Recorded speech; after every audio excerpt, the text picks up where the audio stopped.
Yeah. You gotta work. You gotta work, grind, shine, it's mine. Gotta show everybody it's my time. Getting here, you gotta work, grind, shine. Never mind who talking down, cause they lying. Don't talk, you gotta work. Let the conversation begin. This is Let's Talk with your host, Carl Lee. Welcome, ladies and gentlemen. I'm Carl Lee, and I'm your host of Let's Talk. Let's Talk is a deep dive into sports, culture, social issues, and how they connect and shape today's society. Today, again, I have to admit that I have a house full of guests that, well, let me rephrase that, not a whole house of guests, but I have two guests that are well above my intellectual pieces to any of the conversations that we're going to have. But I will try to hang in there, and then of course I have my co-host. I hope I live up to that. I'm sure. I am sure that you will. You know, trust me though, Hollis will. Yes. Hollis will diminish me as much as he can as we go through the show. Cool. I can hear. Okay. I can hear you. Okay. Yeah. All right, Hollis, go ahead and introduce yourself and everybody, and I tell everybody, give all the good stuff. Take all the time you need to give all the good stuff about yourself. Okay. So, Hollis, go ahead and start us Lewis, out. with the West Virginia Parole Board. I teach at West Virginia State University, former magistrate judge and community leader. And Omega. We have a little fight going on in the building also, right? No, ladies first. Oh, okay. Ashley? Well, thank you, Ray. Yeah. Hi, I'm the wallflower of the group, I guess. I'm the only woman here this evening. It's an honor. Thank you for having me. Thank you. My name is Ashley Switzer. I'm a teacher as well, Hollis, although I teach the littles and you teach the bigs. I am a mother of 5 children.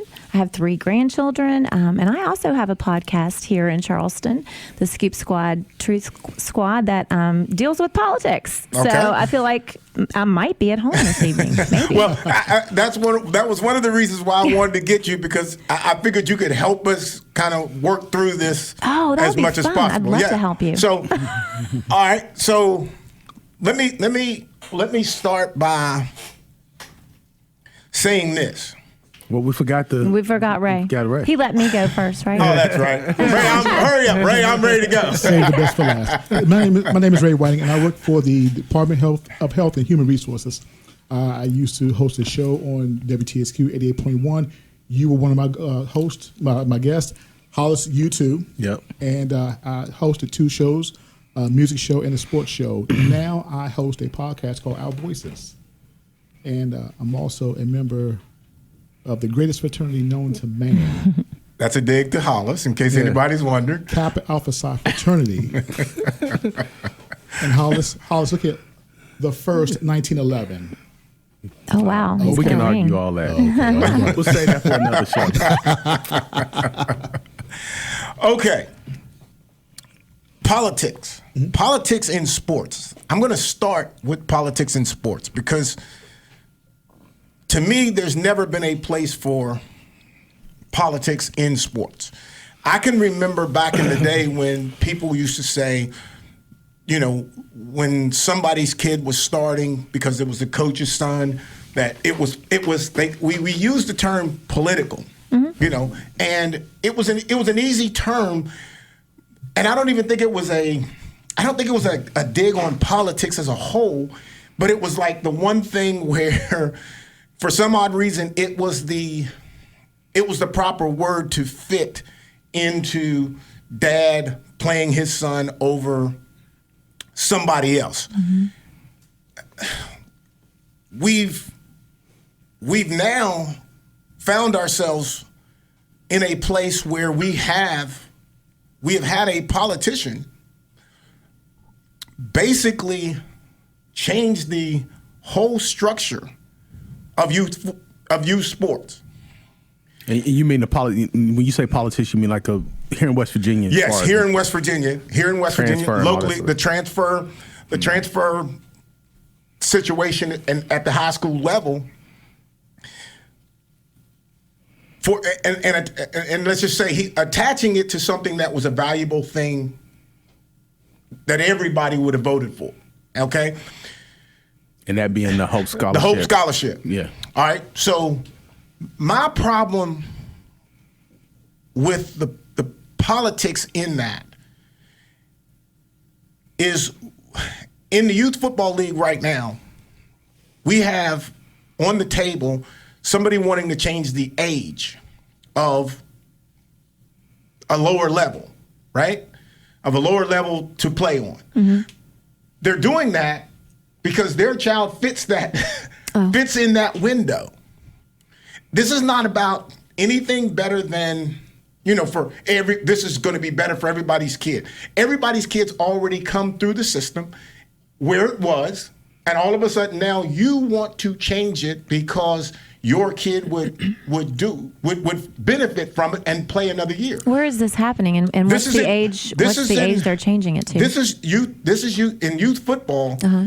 It could be from 5 on up, but like I know for a fact that when we start talking about, like I think in middle school, mm-hmm. like you can stay back a year, you can hold your kid back a year.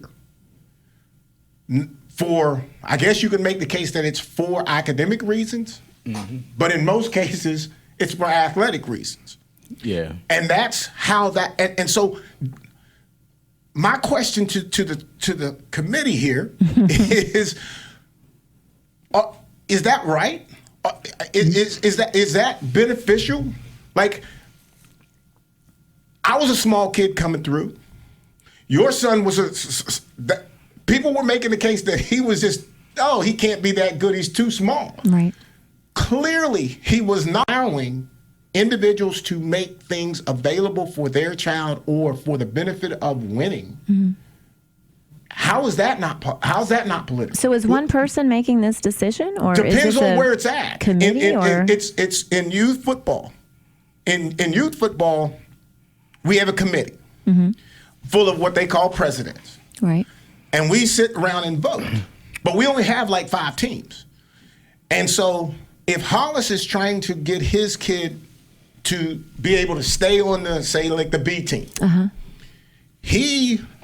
What he will do is he will come in and say, I'm making a proposal to change the age or the birthday. Mm-hmm. So instead of July, let's make it December. So he doesn't turn 7 until that date, so he can get another opportunity. Now, in middle school, what you have is you have an opportunity to hold your kid back mm-hmm. So is he trying to make the comparison between like the what he's trying to do, accomplish at the youth level as to what they are currently doing at the middle school level? Is that what he's trying to make comparison? What I'm trying to find out from my question to you all is, why is this? Why are we in this place? Why are we holding kids back? Mm-hmm. Why are we holding kids back? Why are we passing rules and regulations to allow kids to transfer and go play wherever? Mm-hmm. Why are those types of politics in sports? Why is that there? Because the adults, they're running the program. It's almost like a sense of the inmates are running the asylum. And the thing is, ultimately, parents they want to live out their dreams through their kids. And of course, it's gone political. Who does it hurt? It hurts the child. Who does it benefit? It benefits the adult. But when we talk about politics in sports, then again, the bottom line is it's all about the money. Bottom line, and it's affected the whole atmosphere, because again, the fun is gone at that point. If you win it, it's fun. But if you're going to lose again, it's not fun. What would make? I'm going to ask you this question. Mm-hmm. It's a tough question, and take a shot at it. Okay. What would make a delegate, or let's only make it the delegate. Let's just make it the question. Mm-hmm. What makes a parent, want to hold their kid back for sports, for the benefit of sports? What is the benefit of holding back? What would, because if anybody had a We never considered holding our son back. I mean, he was small. His birthday was in November, so he was kind of he was an older kid, but that never crossed my mind. I never thought about holding him back for sports.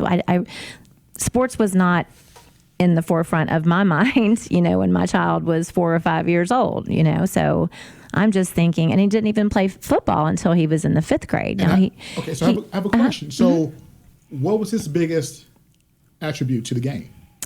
Ryan? Yes. He was very smart. He was a student of the game. He studied the game. He was just a smart kid.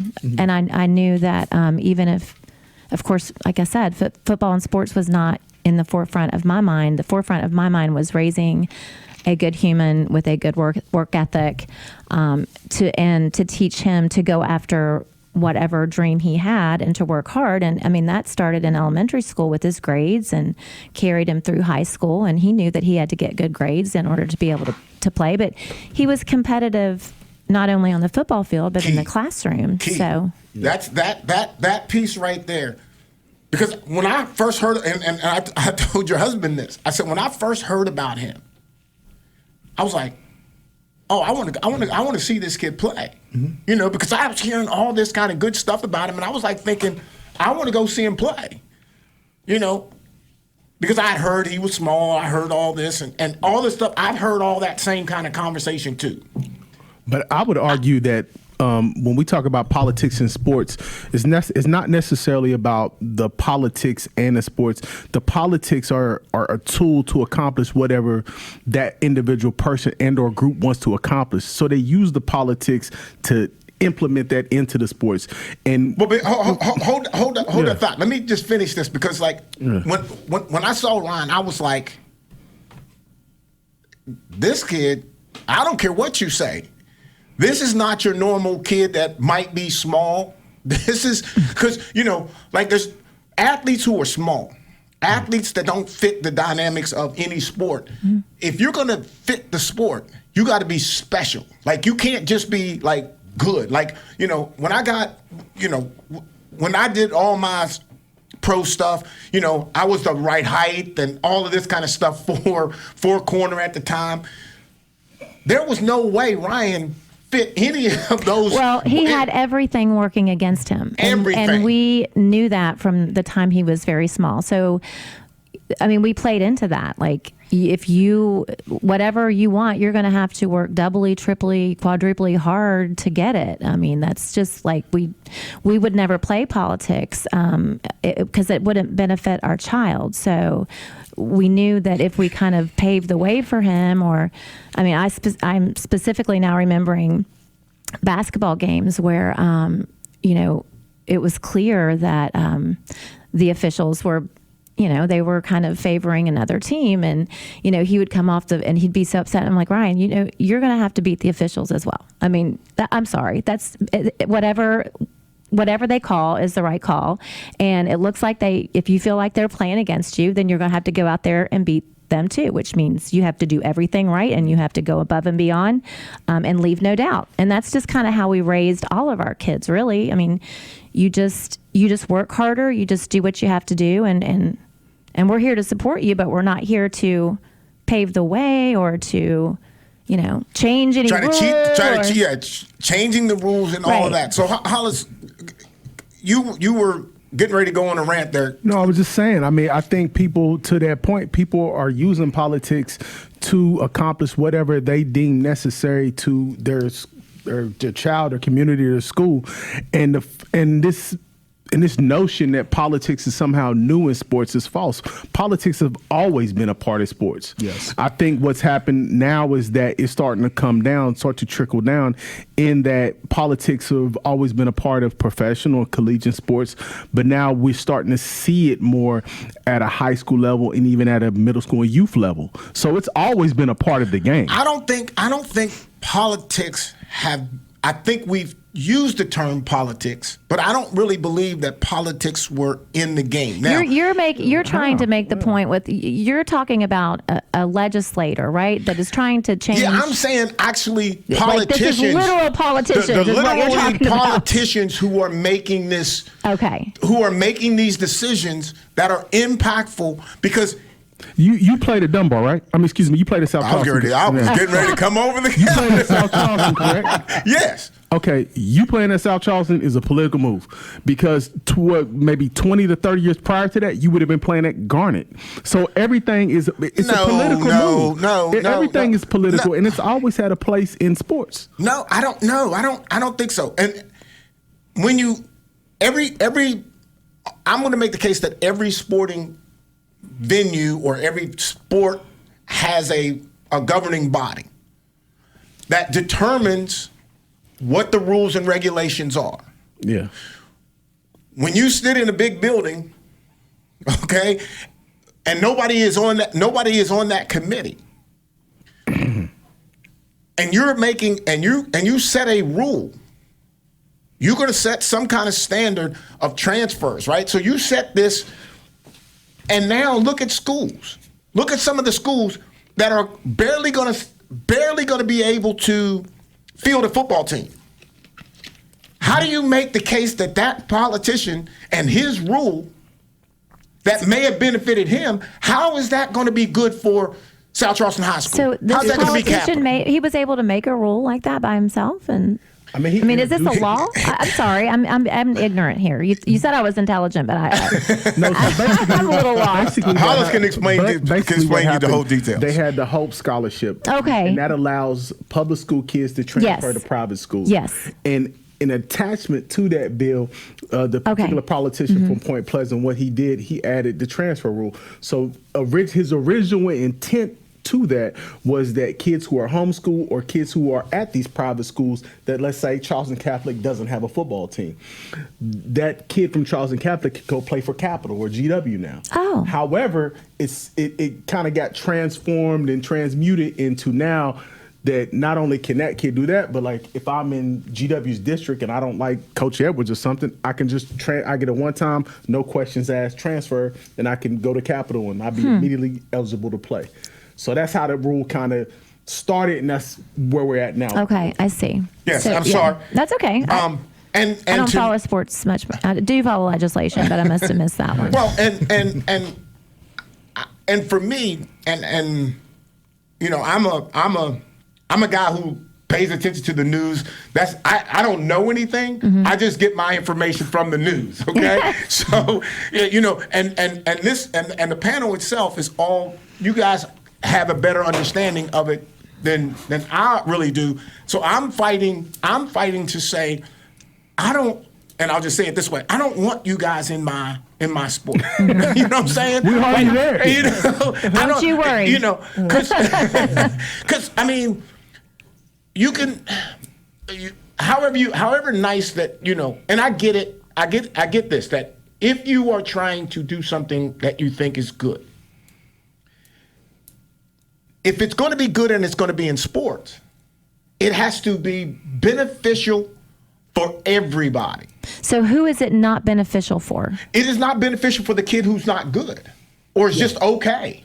Well, it's only looking. They're looking. I see Hollis playing for GW, and he's a good quarterback. So I'm going to try to get him to come to transfer to Hurricane, right? So he can help our team be better. But now he leaves South Hills. I mean, I just think you know, if that's going on, I feel like that's a parental issue as well. I mean, the parents at some point need to step up and, you know, say this is our family, this is our school. I mean, the parents at some point need to, I think, right. I mean, which I had made this case when we actually talked about the transfer just in detail. I used the term loyalty. Like where my mom and my dad would have never let me go to any other school. Yeah, we wouldn't have done that either. No. That's just not. And part of it too, Ray, is that I think my kid's good. I think he's pretty good, or she's pretty good. So I'm going to go transfer somewhere else because I'm not getting the most out of my kid. Well, I didn't win the championship at South Charleston, but I gave every single piece that I had. I'm sure Ryan did the same thing. I'm sure you did the same thing. Right? Everybody around the table, when you get something, an opportunity to do something, you're going to give it your all. But now what we've created in this bill is an opportunity to say, well, you know, my kid's pretty good and South Charleston's not winning. I'm going to go play for Hurricane because I think they're going to win a championship. Here's what I would say to that. For the parent that would consider doing that, I would say that the grass is always greener. Like I just that you're putting, that's a huge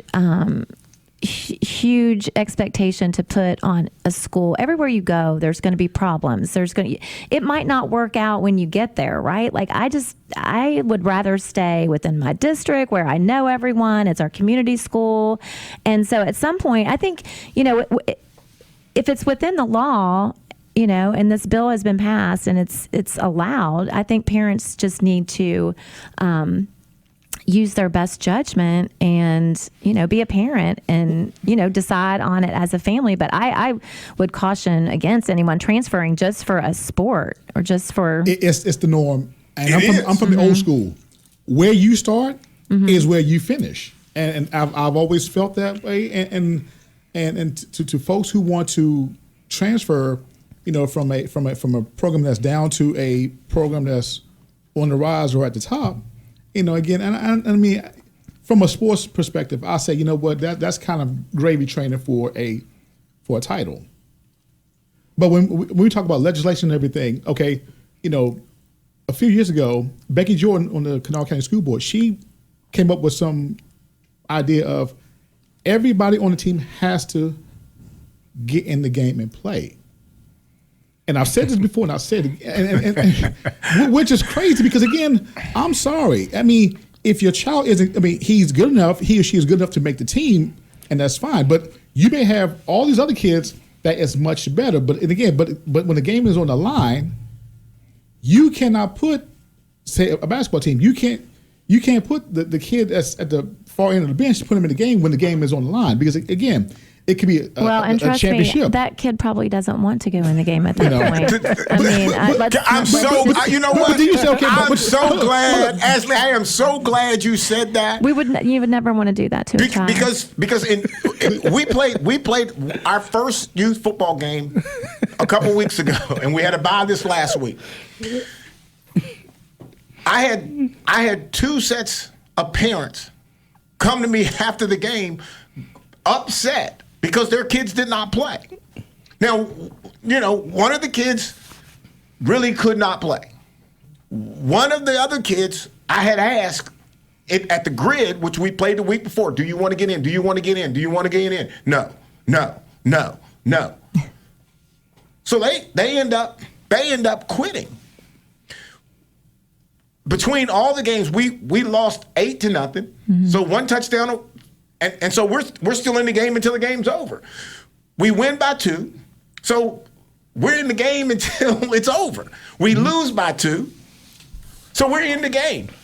Why am I going to pull Hollis out so I can put Joe Blow in? Who doesn't even want to go that you're not even sure wants to go in. Yeah. And I'm going to take Hollis out and put him in, and we're going to lose the game. Now, I've made it very clear. I'm not about winning only. But if that group of 11 is out on the field and they're playing hard and they're trying to win, I'm not going to sub and put somebody in who ultimately I know or possibly could lose the game for us. Yeah. Okay. So let me jump in. Hold your thought because we got to take a quick break here. All right. So we'll be right back, and Ray, I'll give you the mic up first. Contact Carl Lee on email. Let's talk carllee@gmail.com or text 409-422-7539. You're listening to Let's Talk with Carl Lee. Sponsorship opportunities are available. Email letstalk@promessage.com or call 304-342-8131. For more information, visit WCHSnetwork.com/Let's Talk. Now, back to the conversation. All right, Ray. I had to interrupt you because we needed to take a break, but come back with your argument here. Okay, well, let's go back to what I was saying. Like as you said, Ashley, maybe that kid don't want to go in the game, but see, this is where it goes back to what I said. The parents are living their dreams through their kids because again, they want to see them play. They want to see them play. So yeah, there's gonna be an argument to you. Say, okay, why didn't you put my kid in the game? And again, when it comes to football, as you well know, it's a violent sport. The game is much faster, much more powerful. And yes, ultimately you have to look at the safety aspect of the game. If a child ultimately doesn't want to play, then yeah, you said it's behind down. Again, I just feel that these parents, they need to step back and say, okay, I'm the parent. You're the coach. You coach the team. Bottom line. But again, as far as all this yickety yak and everything, as far as why didn't you do this? Why did you do that? Again, I'm sorry, man. I just. And we didn't put Ryan, like I said, put him into football until he was in 5th grade because for that reason, like we knew that he wasn't probably physically ready to play, and we didn't want to expose him to head injuries and things like that. So we waited as long as we could. That scares me. A 5-year-old, 6-year-old playing football, that does scare me just a little bit. He said he wanted to play, right? He said he wanted to play. He hounded us relentlessly. I think we need to move. I think football if you want to, if there should be some politics into youth football. If you want to put some politics into youth football, go back and start it at 7 and make flag 5 and 6 because we started at 7. And a 5-year-old doesn't know. He's not getting it. See, and this is the part that I think, just bringing back the politics into it, is that politician, whether we agree or disagree, he got it right. Because please explain that to me. Because we're not living in those times no more. We're not living in a time where you're bound by the confines of your community. And that if something, because we're sitting there talking about the kid who may not be able to play or doesn't want to play, and that's fine. But when we're talking about these sort of issues, we're not talking about that kid. We're actually talking about kids who have the ability, who have the want to, but may not be in the right situation, may not be in the right offense, defense, whatever that may be.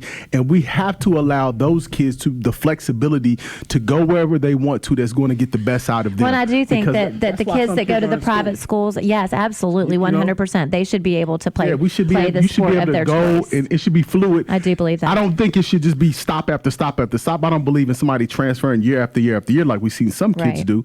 But there should be an avenue to say, hey, this isn't working out for me. This is a business decision that I'm making over here. This is not working out, so I need to go over here where not necessarily the grass is greener, but I have But what is it? What are you going for? What are you going for? How's it a business decision? For example, if I'm at a program that's inadequate, I'm at a program that's not good. I'm not talking about the program is terrible. The coaches aren't up to the level that I need them to be at this particular spot. How are you making that judgment? Who are you to make that judgment? Parents, you might be able to say, hey, I don't think, because let's be honest, what I did, I don't know quarterback. But you were at one of our practices. I was like, hey, I want you to take a look at it because I understand. I don't know that. The chances of the people that are standing on that are knowledgeable. Some parents are vested. Some parents, like her husband, Mr. Mike Switzer. You got that right. I don't know what I was thinking. I've been knowing it forever. But obviously, he was a college athlete. He played high school athlete. So if he's seen something, he's sitting there looking at his son, and he's sitting there assessing the program, and he's like, man, look, my kid's a receiver. We don't got a quarterback. We don't have a quarterback coach. The coaches are running the wing tee. And I'm going to interrupt you right there because his freshman year and sophomore year were not. It wasn't an option to move schools. But I hear you. And here the good thing about that legislation, we're on the same page because I think the kids in the private schools and the homeschoolers absolutely should be able to play. But your son has something called elite talent. That's what we forget about. We can talk about how small he is and all this. Ryan Switzer had elite talent. If he's 6'5", 6'3", 6'2". He's a Hall of Fame in the NFL. He has elite talent, and not everybody has that. And he has great parents who had the wherewithal to tell him that and coax him and can actually train him in that. And do what? Teach him to stay. And made him stay. But the offense, he didn't just up and run. I know the program. But that was a personal decision. And the offense, and that offense at that time her son was playing totally changed because they had to change. Okay. And they had the wherewithal. A lot of programs don't do that. All right, so so no, you can jump in. No, so here's I played safety. Somebody was looking at me saying, this guy, you're a safety. And I can make the case all of them were wrong. Right? Every one of those coaches was wrong. Bob Pruitt was my DB coach at Marshall. I was a safety. I go to the pros as nothing but a corner. Nobody even thought about me as a safety. So they're not looking. What we're missing is good, and let's even use your word, elite. So if you're an elite athlete, that scout that's coming, he doesn't care what he doesn't care. He doesn't. No. That scout is not looking at. He's not looking at a Ryan Switzer and saying they're not in the right situation for his most talent. You're looking at it. Ryan Switzer played a running back some in high school as well. What I'm trying to say is that guys like you, and I'll just say you were a great athlete and you had an elite mentality. So from high school, your whole thing was that I'm going to the league. You've said this multiple times. From high school, you and your dad was looking at Sundays.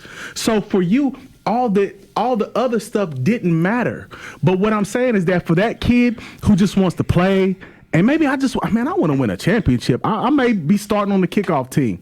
Why am I going to stay at this crappy program where I can go out here? I maybe start as a nickelback. If you're not starting in one spot.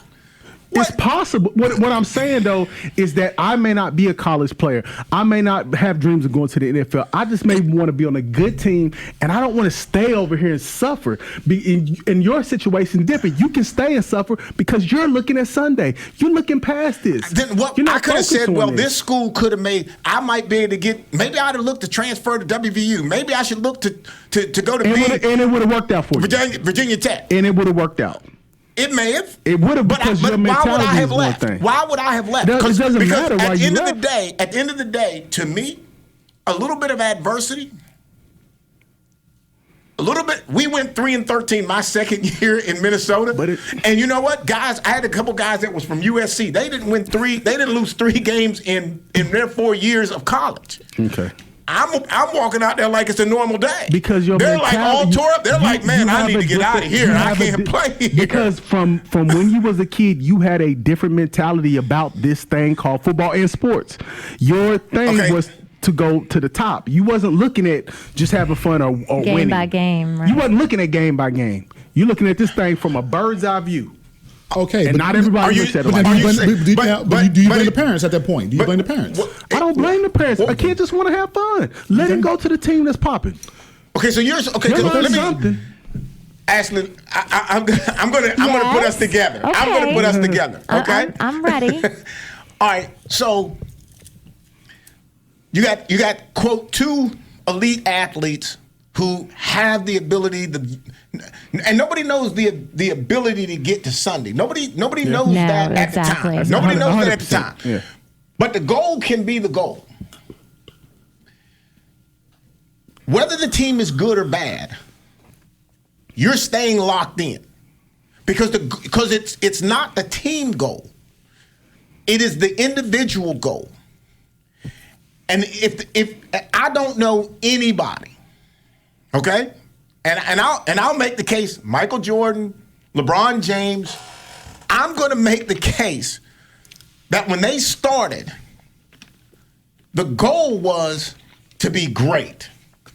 And then once they got to a level to where they could say, okay, not only am I great, I can change the whole game. That's a different guy.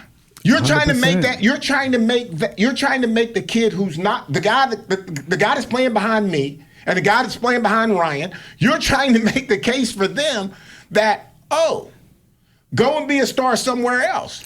Well, or just go win somewhere else. Not everybody wanted like you. Not everybody wanted like you. And I think that's winning so winning is the epitome of some athletes and yes, parents. Yes. Winning is 100%. Yeah, I'm like that. That's crazy. Yeah. Oh, that's crazy. Yeah. But okay, that's your opinion. That's your opinion. You're right. It is. He's right. Yes, it is, but it's wrong.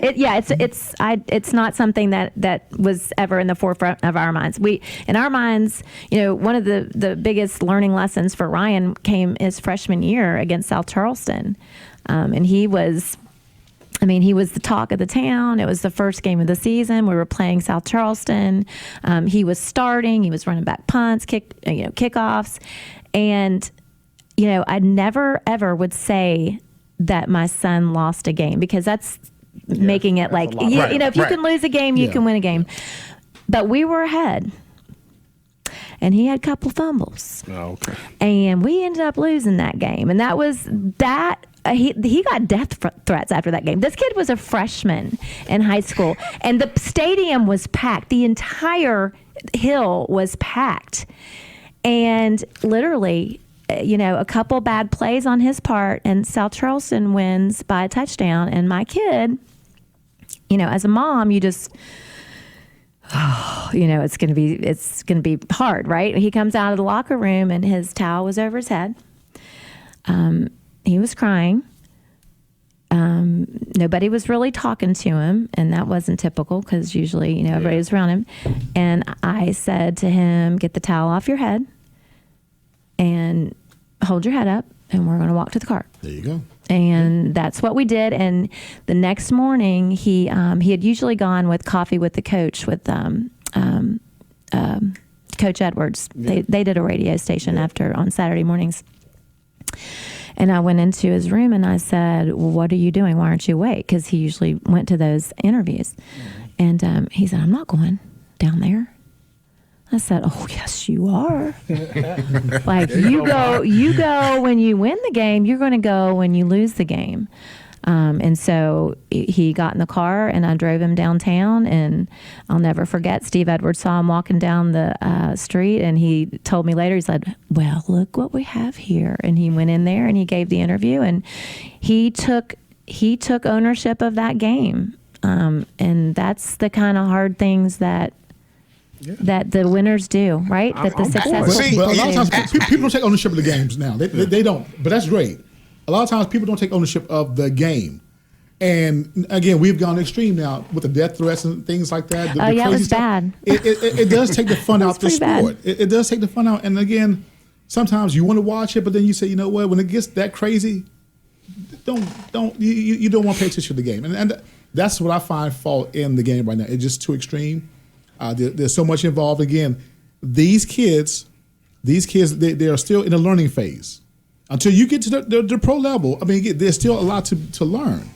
From middle school, from major league to middle school to high school to college, there's so much to learn, and folks don't want to look at that. Well, let them be kids, for heaven's sakes. Just let them be kids and play. And Thank you. I mean, and if they're not into the end of football, then maybe give it a season and then hang it up for a few years. I don't know. I mean, it's not that serious. They're 5. And exactly. And to Hollis's point, I'm gonna shift into a dangerous kind of area.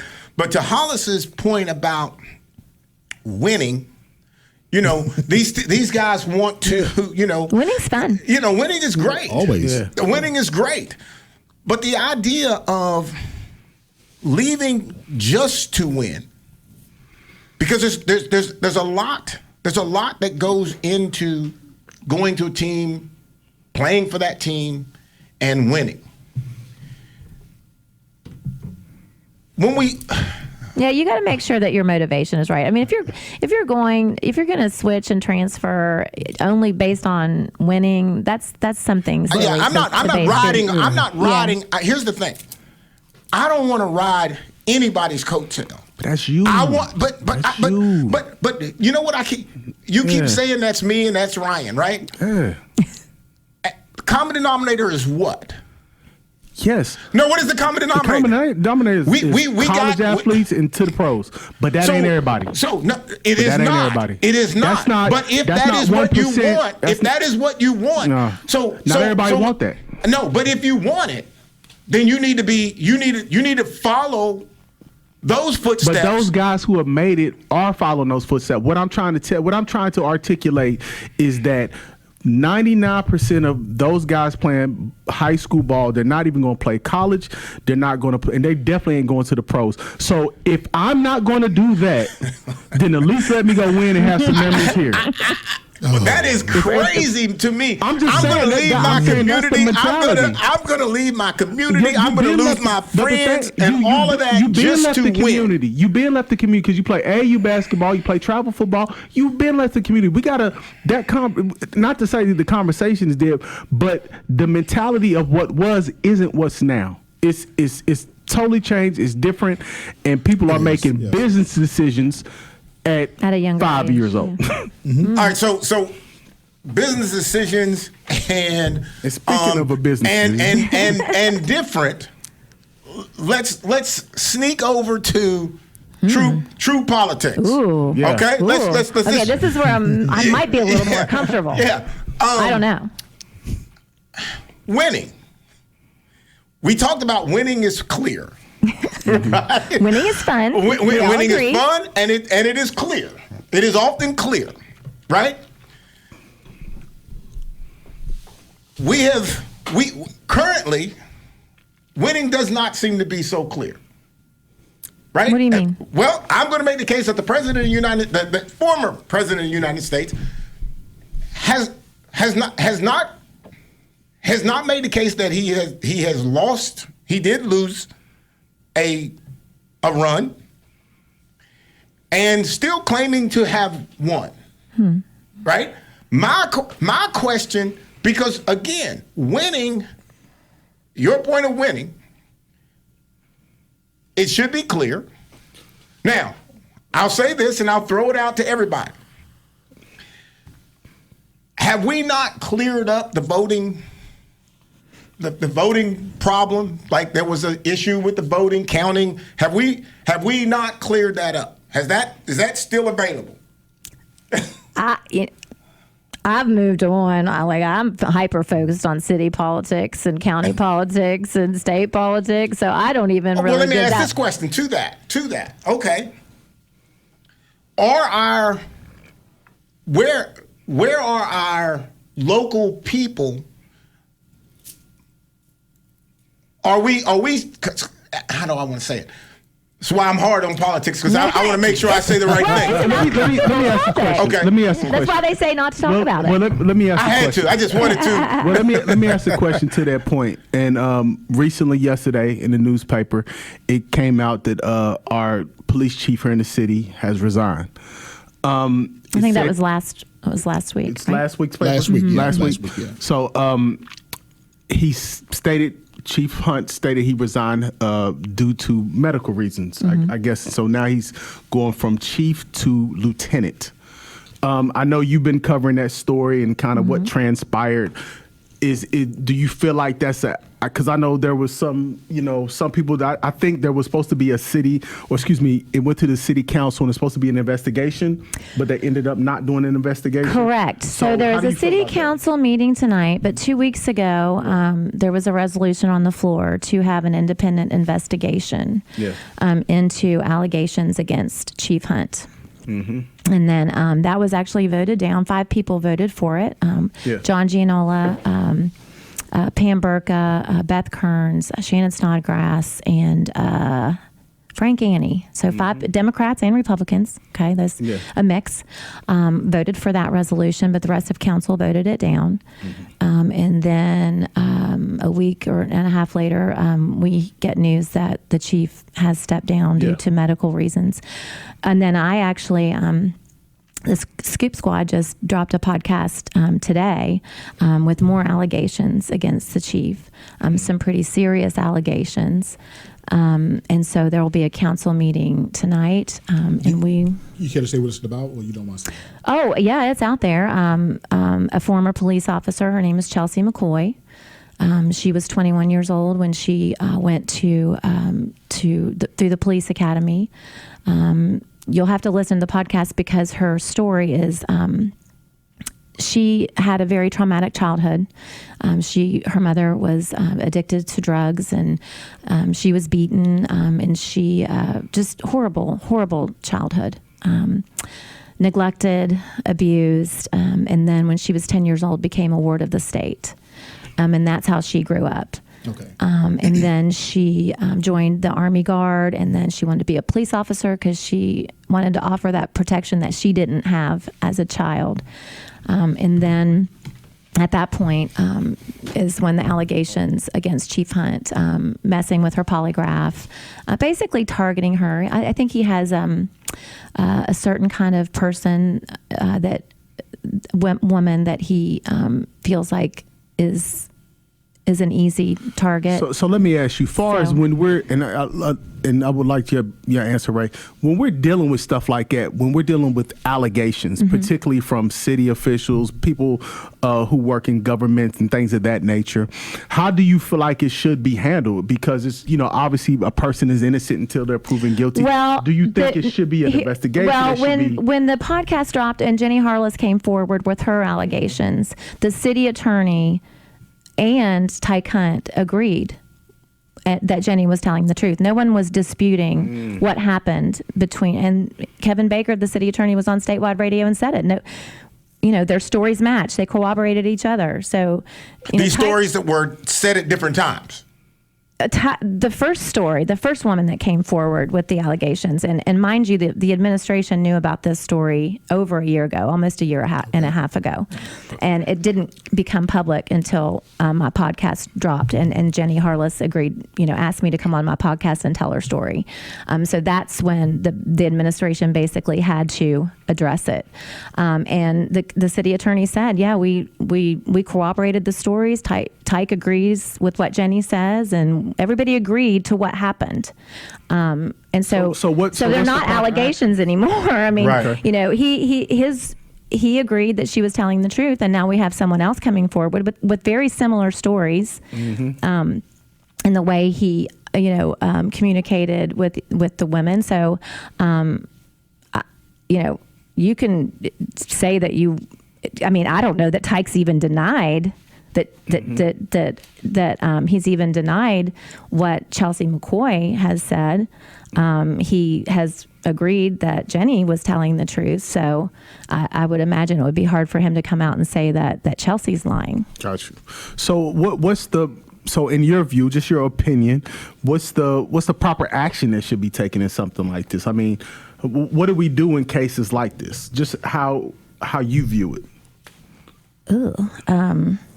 I don't think you want my opinion on it. I'm not an elected official.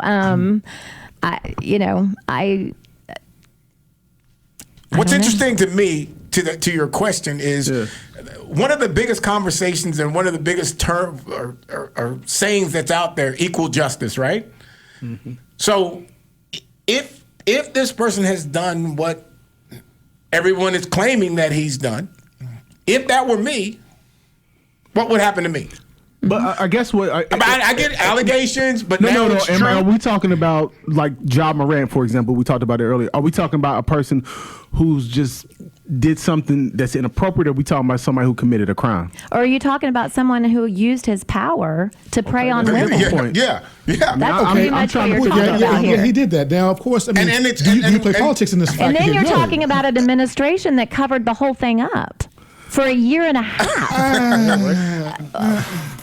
Well, see, again, Wait, Ray. I'm interested in arguing with the equal fact justice. that the administration covered this up? I believe that when it comes to allegations like this, yes, there has to be some sort of investigation because, again, there's a lot of nuts and bolts, a lot of gray area. There can be. Again, we're on the outside looking in. You may have more insight on the matter than I do. But what I'm saying is, yes, you do have to gather all of the facts. But wait. Prime example. Hold on. Let me finish. The question was, did the administration cover it up? Let me finish. They've known about it for a year and a half. Let me finish. So parallel. He doesn't want to answer the question. No. Oh, I'll answer your question. That's not a Well, problem. did they cover it So- up? Do you feel like they covered it up? They didn't. They didn't let the public know about this until a year and a half. His second okay. in command never knew. You know, the mayor says that she gave him a 3-day suspension, and the second nobody even knew that Ty Cunt was suspended. So, Well- do you not think that's a problem? Not necessarily, no. That What? nobody knows where his badge or his gun are. Like nobody knows that. The act itself is wrong. Bottom line, and I feel he should have been fired. But what I'm saying is, will there be some sort of pushback? I believe so. So yeah, do the investigation and let everything play itself out. However, Ashley, let's look at this right here. Let's look at the number of police brutalities that we have seen. Okay, and they say, okay, it's under investigation.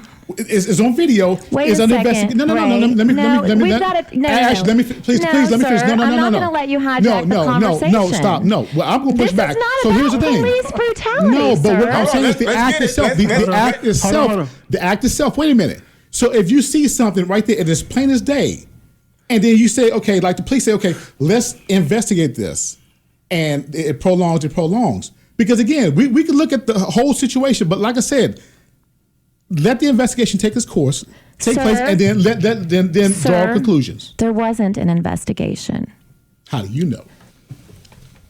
because I just know. There was not an investigation. Nobody investigated what happened between Jenny and the chief. I don't even believe the chief was even suspended. I think that's a lie. Because you're not going to suspend the chief of police for 3 days and tell no one, none of his officers, none of his patrolmen, and his second in charge. You're not going to do that. Is that in writing that they have to notify them? Is it in writing?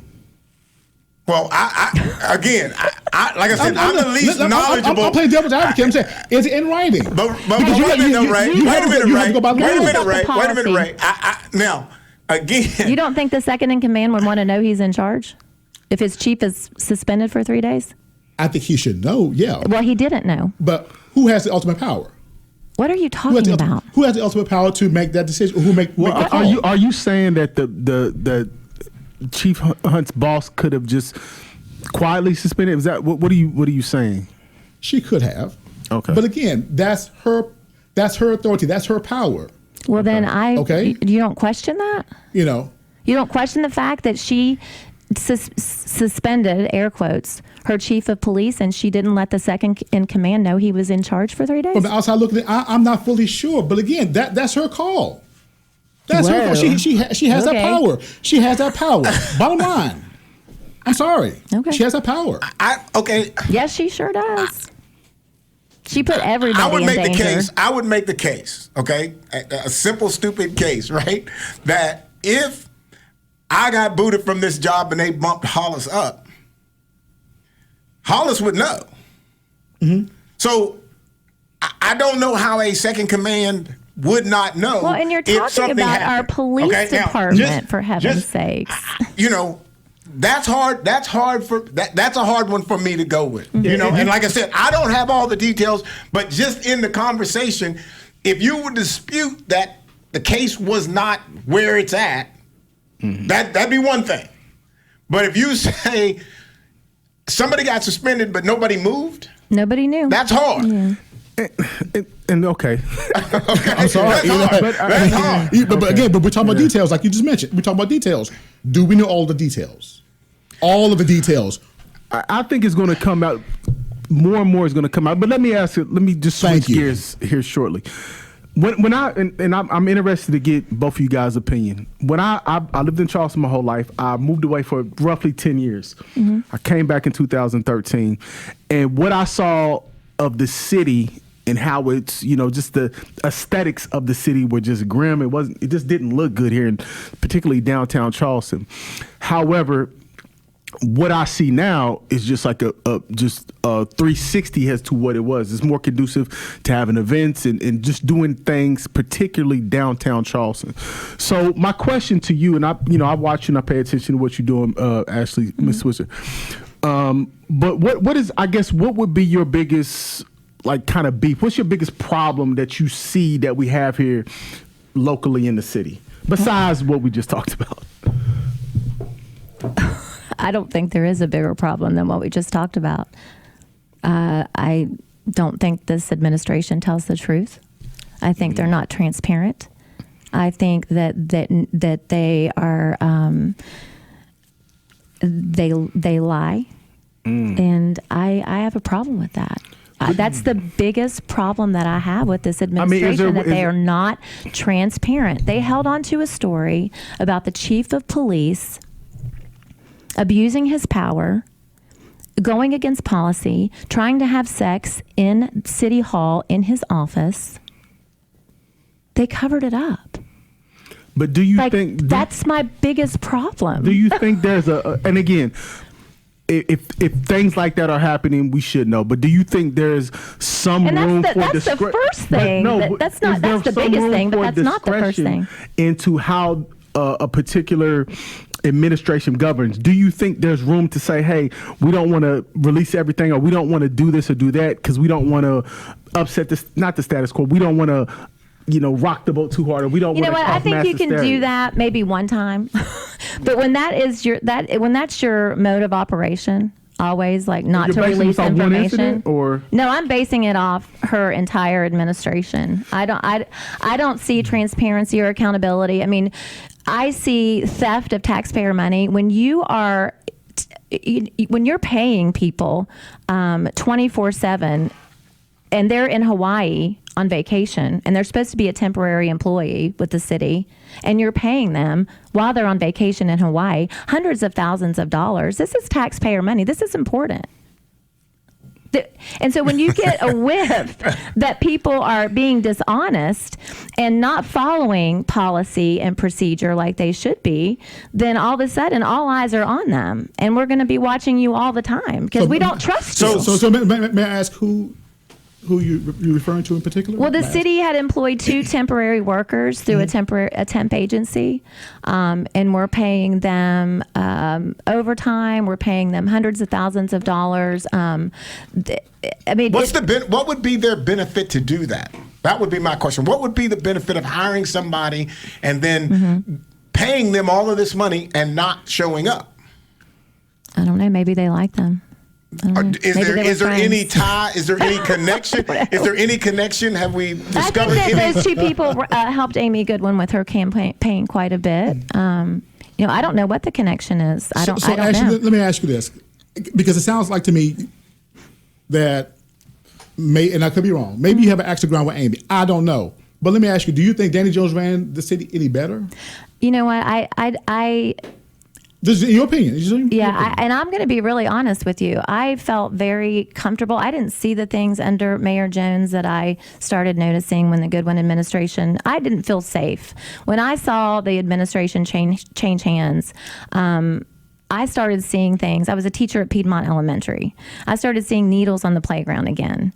I used to run at 5:30 in the morning before I went to school, and I would come into contact up on the hill with people that were obviously under a drug-induced psychosis. So I started to see things that scared me. But I don't know. I don't know if I don't. And shortly after, we discovered that a syringe service program was operating illegally in Charleston. But that started under Mayor Jones, sir, it did not. Didn't it? No, sir. He had a needle exchange. No. Okay, so Mayor Jones shut down the needle exchange at the health department, and there was a syringe service program that was operating illegally under the Goodwin administration.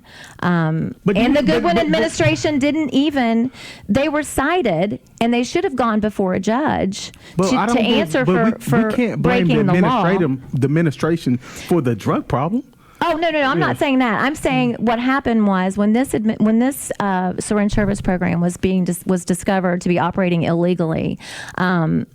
First of all, Kevin Baker said that this was not an enforceable policy, and so it couldn't even go before the judge. And what should have happened was that SOAR and their operators should have gone before the judge, and the judge should have decided whether or not they broke the ordinance. Gotcha. But the city attorney intercepted that and didn't even let the process go through. And the case drug on for like 6 and 8 months until finally, there were no charges because the ordinance was unenforceable, and they had to go through the whole process again of rewriting the law. Yeah. So, I mean, it was just a mess. And let me ask you both this, and I'm interested here, Ray and Ms. Switzer's response, because I work with offenders every day, and I have worked with offenders and basically drug addicts in multiple capacities as a judge on the law side and on the parole side.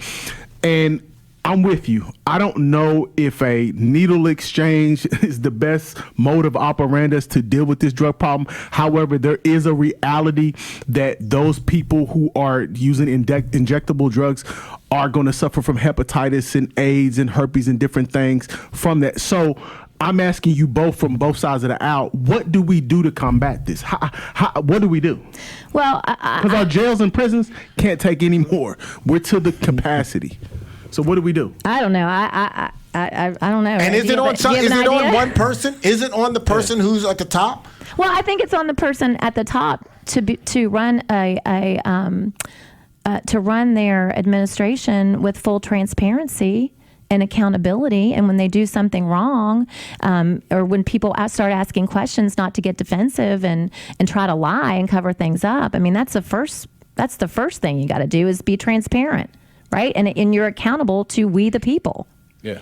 I mean, and then you've got to build your police force, and look at our police force right now under this mayor. So it's weakened. Ray, you're gonna close us out here. Okay, so going back to what you were saying about the drug situation again, we see from a socioeconomic standpoint where this is taking place. I don't know where you live at. I don't know where you live at, and I don't know where you live at. Have you heard of any syringes, any needles in South Hills? Now, let's get real. I'm with you on this point. Now, let's look at it from a socioeconomic standpoint. South Hills, folks live up there, make great money up there. Now, let's look at the West Side. Let's look at areas like Orchard Manor, Little Page, Washington Manor. Low socioeconomic status. Understandable. Okay, so what I'm saying to you is, how do we rectify that? How do we clean it up? That's a $64,000 question right there. How it's hard, and again, stuff like that, because again, we can go back to the days of George H.W. Bush when he was with the CIA, where he planted crack cocaine in South Central. It was proven in a low economic area. Back in the 70s, okay, with the Black Panther Party, with the DEA, they planted drugs in Oakland, in a low black community, socioeconomic community, and look what happened. It was a drug epidemic. How do we fix it? I just think we need to make sure that our city government works for us and is transparent and accountable. I mean, that's the biggest thing that we can do, like locally, really, is to make sure that our government is serving us well. And let me say this, right? And I think when you say that has to include everybody, and I think the point Ray's trying to make is that these things are happening in these areas that lack the income, lack the support, and all of those kind of things. That is the typical reality. I would like to challenge Ray, if he doesn't know about what's going on inside the Goodwin administration. I watched one of your interviews with Mayor Goodwin on your podcast. It's damn good. Well, you didn't ask her. You didn't push back at all. Like, you just took everything that she said like it was truth. Like, you never followed up with questions that challenged her. So if you don't know about the temporary workers that she hired, that's your responsibility. You need to ask better questions. Great question. So let me ask you this. All right, we're gonna have to close on your last question. When did you question about the Daniel Jones administration? So all this didn't start when Amy Goodwin took office. Come on now, it didn't just start it. Dude. Like, we're talking about Mayor Amy Goodwin right now. I watched you interview her. Great. You did not ask her any hard questions. None of you all do. And if you don't know about the temporary workers that work for the city, that's on you, because that's your responsibility. You should know this stuff. But when we talk about the drug situation, Ashley, again, I wasn't talking about the drug no, situation, right? But when we talk about, I am. But what I'm saying is, let's look at the root of the issue. Okay, it happened before Amy took office. So I'm not arguing that, right? Okay, so then talk about it. Then mention it. Talk about, what do you want me to say, dude? Okay, we'll leave at that then. Okay, we'll leave right there. Okay. All right, ladies and gentlemen, ask better questions. Inform yourself. Educate yourself. Always. That was my first attempt. That was my first attempt at some form of a political conversation. And if you're listening, if you listen to it, I hope that you can enjoy it. But it was fun. It's fun, and we're all good. So we will get back to you again, and we'll talk. The opinions expressed on this program do not necessarily reflect the opinions of WVRC Media, its management, employees, or sponsors. Contact Carl Lee on email, letstalkcarllee@gmail.com, or text 409-422-7539.